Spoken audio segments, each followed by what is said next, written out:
Welcome back and moving on to our first segment of today. As we mentioned in the beginning, talking about our future digital, talking about our future and preparing about 100,000 youth for just learning more and gaining more skills for self-employment.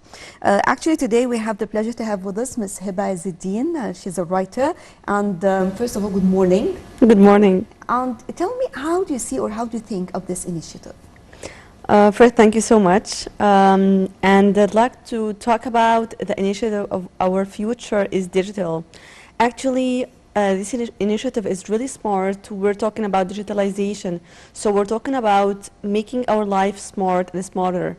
And of course, when we make our life smarter, so it means that we are making use of everything, not only the technology, but of course the young people capabilities, to make our young people capabilities more useful, more smarter, and also it will not waste time like before. So digitalization is a very great topic that Egypt tackled recently.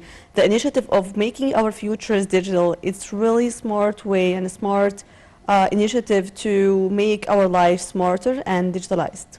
So let me ask you about what kind of preparations is the ministry going to adopt to prepare our youth within this initiative? Of course, so many scholarships, so many more initiatives related to this huge initiative launched by our ministry, our country. First of all, we have so many levels of making our young people work smarter. So the first way the ministry and the country tackled, which is education. They started with a scholarship, education scholarship, which is remote education scholarship, to enable our young people to use their digitalized capabilities and also to make use of their work life, so that the ministry and the government take another initiative which is called to enable young people for free professional career. So this free professional career will make their life, as I said before, smarter and digitalized, and also will make more opportunities for employment for our young people, for these huge numbers of graduates every year. So huge numbers of graduates will find their more opportunities, their digitalized opportunities through these scholarships. So they started with education and then with improving their skills, especially their digital skills, and then to go to the opportunities of employment related to digitalization. Talking about the capabilities of the youth, and usually it is very hard when it comes to the first step when you are just finding or searching for a new job, or you are trying to work on your own to start your own business. And I think this is usually the most difficult part. So how can we work on this? Well, of course, we all we moved through this level and this part of our life. What can I work? What are the type of career which match my skills, match my qualifications? What I'm qualified for. Sometimes, how can he learn, or how can he know about the capabilities that he has? Sometimes the young people, they don't know what they are capable of doing. Yes, of course, and they don't know also what are their skills, the skills that are different from each other. Sometimes, yeah, my skills is to write very well, so I will be a very successful writer, but I don't know that I'm a skillful writer, and I will be skilled in this profession. So the ministry took another initiative that's called Maharatek, and Maharatek actually it's a very nice initiative and a very smart initiative, digitalized. They can just improve their skills and they can know their skills from home. No need to go for any place, for anywhere. to know their skills or to search for their skills. So graduates, they have a very huge question mark, what I'm skilled for. Through Mahara Tech initiative that the government launched, they can know their skills and they can know also their professional career, what they can do for brighter future for them and for their family. I think this also includes women empowerment as well. We have talked about this a lot, and actually now the leadership is giving much concern to women empowerment and working on all the skills and providing all facilities for women even to that they can work from home. Yes, of course. There is another initiative improved by the government. They launched a skill or initiative that's called Qudwatek. And through Qudwatek initiative, women can know their handmade crafts. They can make so many works from home. Instead of just going through transportation means and wasting their time. So through Qudwa initiative, they can know, Qudwa Tech initiative, they can know how they can market their handmade crafts. How can they improve their skills as women? Because women empowerment is really one, I can say, one target of all of those digitalized initiatives. So working on women and how they can just promote their own products, of course, through let's say, all means of social media. This is something also of great importance as well. So we are working on this and we are opening new channels for this. Of course, social media is a magical tool that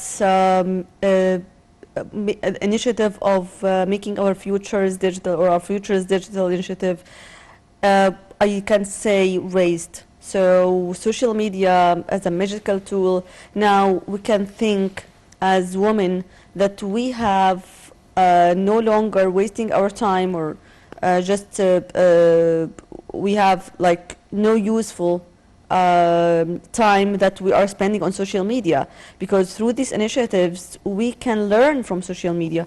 We can have the positive tool or the positive impact from social media by improving our skills, by working from home. And of course the government, by the way, they have launched the working from home initiative, so that make people, more people work from home, and instead of, as I said, to waste their time outside and go and come without without like improving more of their work. So through social media means women make use of all of their work through marketing on social media. They can market for their work. They can find more people, not like before, because now more people they are staying on social media.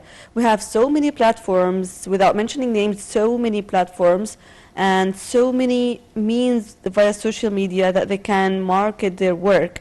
I see so many work made by women marketed on social media. So this way will enable more young people, will empower more women to market their work from home. Talking about the support for the technical education, and this is also very, very important if you are talking about the youth and about all opportunities in this part. Yes, of course. Now we're learning and we're listening about homeschooling. That we just astonished when we listen about homeschooling in the past. Actually, before COVID-19, but after COVID-19, amid COVID-19, we have homeschooling, which is very, very, very digitalized initiative. So yes, remote education is one way that this initiative raised and launched. When we say I will make my children to work, to educate from home, to work then from home, so it means that their digitalization capabilities, their digitalization skills will be improved. They can have more, as you said, technical skills, more technological skills, so that they can make use of social media. It's no longer wasting time, it's no longer negative impact. Let me talk also about the city of knowledge in the new administrative capital, as long as we are talking about this transformation in technology.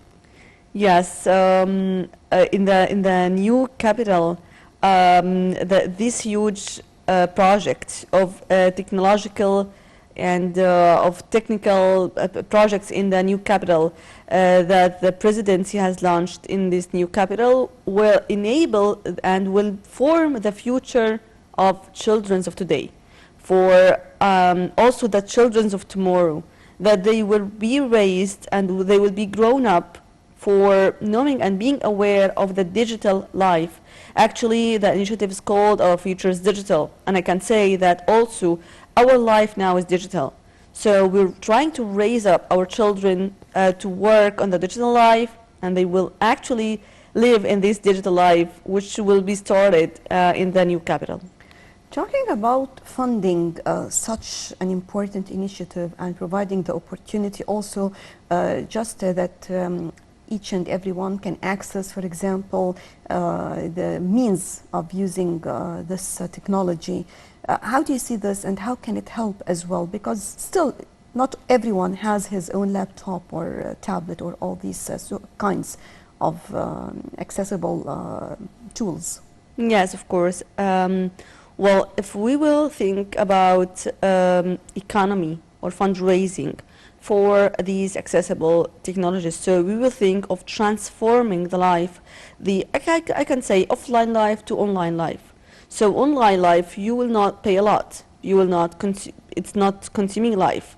Of course, it will invest in people. It means we will no longer pay a lot outside home, but we will pay inside home. So every family will have their, I can say, the increasing budget to have these accessible tools. And of course, by time, the government will invest more and more initiatives in order to provide these accessible tools for all the people. Talking about, just as you mentioned, for example, now we all live the experience of just learning online.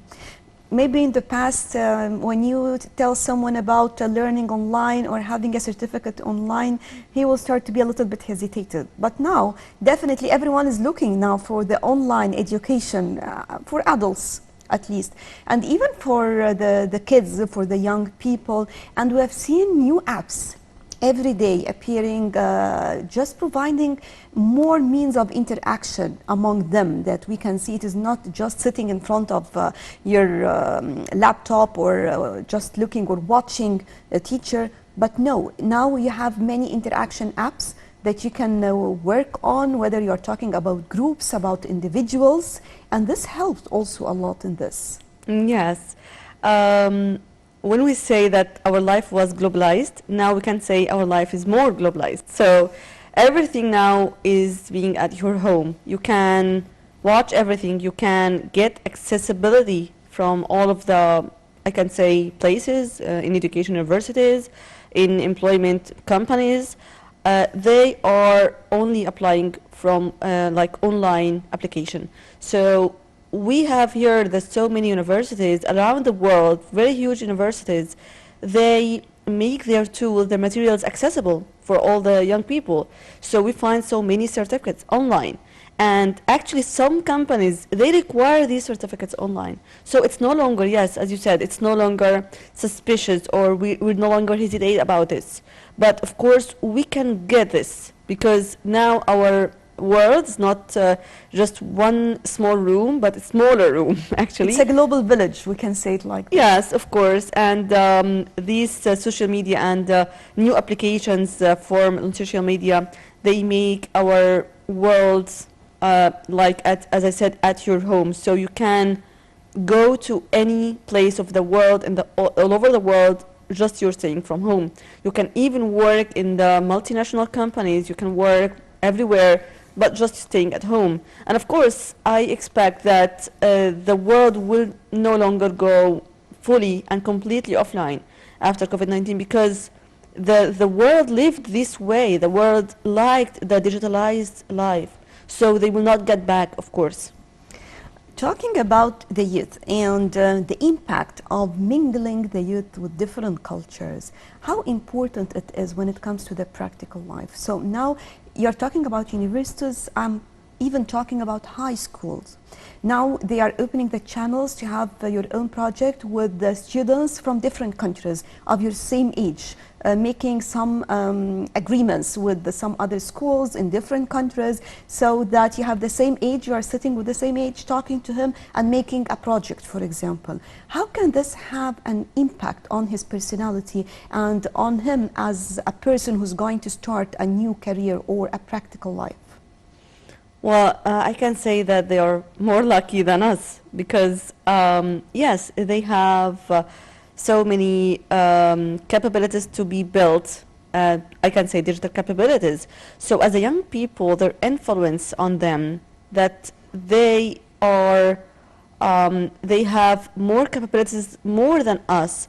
Not only the skills, like for example writing skills, or for example singing skills, or I can say any of the skills that the people are learning, but also digital skills. So the impact here is really positive. It's related to technological digital skills, not only these professional skills to enable them to work after graduation. Students in the projects, I can say that it's really modern life. This is the mainstream digital life, because digital life, you do not have any time for that you can waste. Sometimes even in our careers, you can do more than a project in 1 month, but late or before in the offline life, no, you can just stay like 3 months in one project, for example, for any work or for any profession. So for them as well, these projects online will enable them to do more projects. So their skills, in addition to their professional or their, I can say, their personal skills, also they will have digital skills. Talking about training also for the youth and new graduates when it comes to the labor market.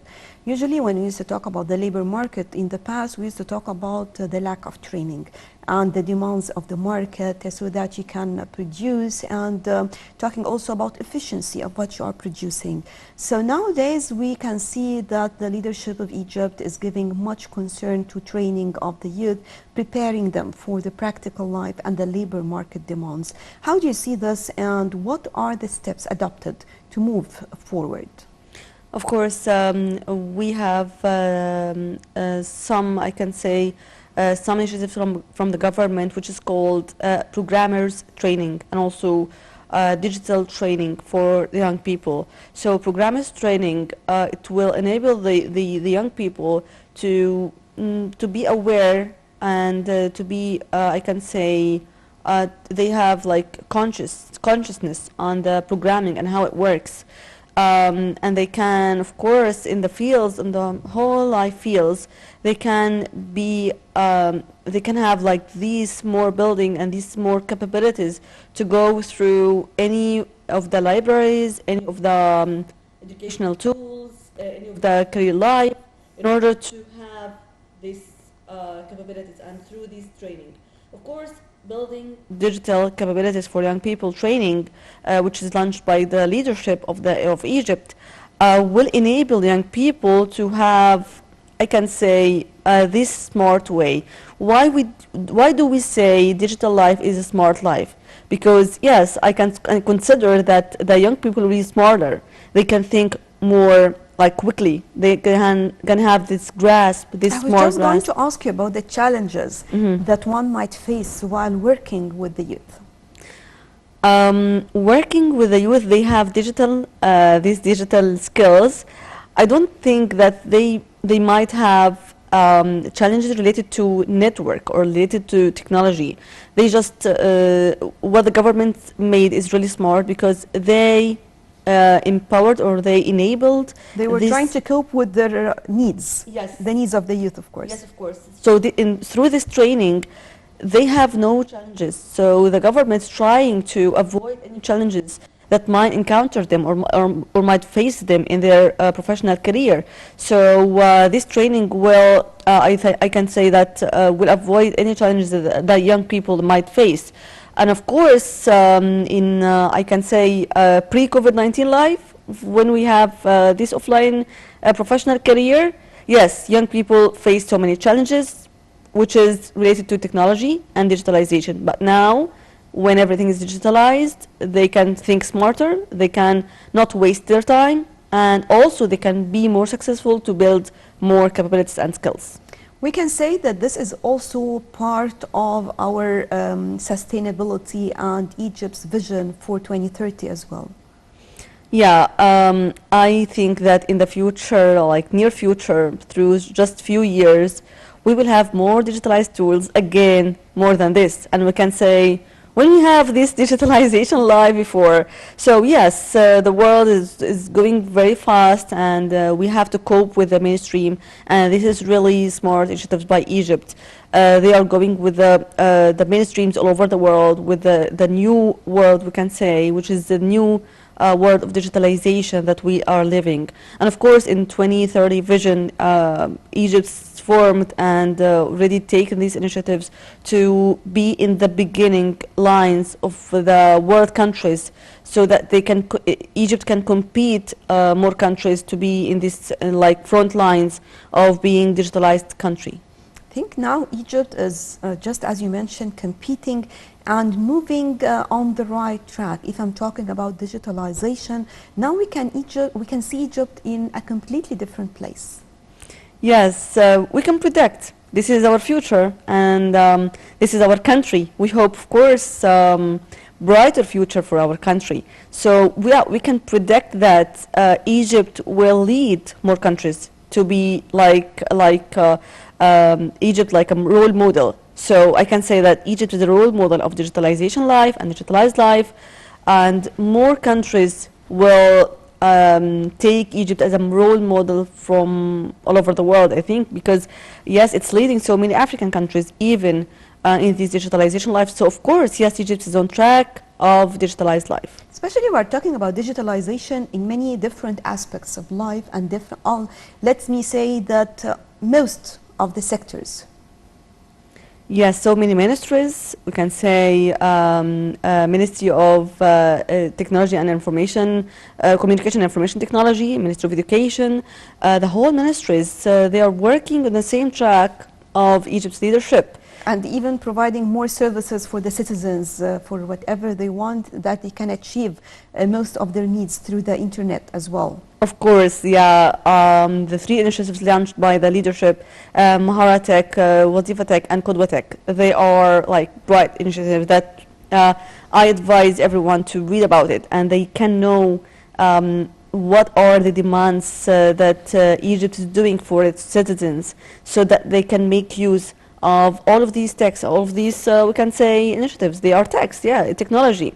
So it means that they can make use of building more skills through Mahara Tech, for example, to empower more women through Qudwa Tech, and all, of course, to find more careers and more professional opportunities through Wazifa Tech. Right, Mrs. Heba Izzeddin, writer, thank you very much for joining us. Thank you. Right, and moving on to a short break, then we'll be back with more on our breakfast show.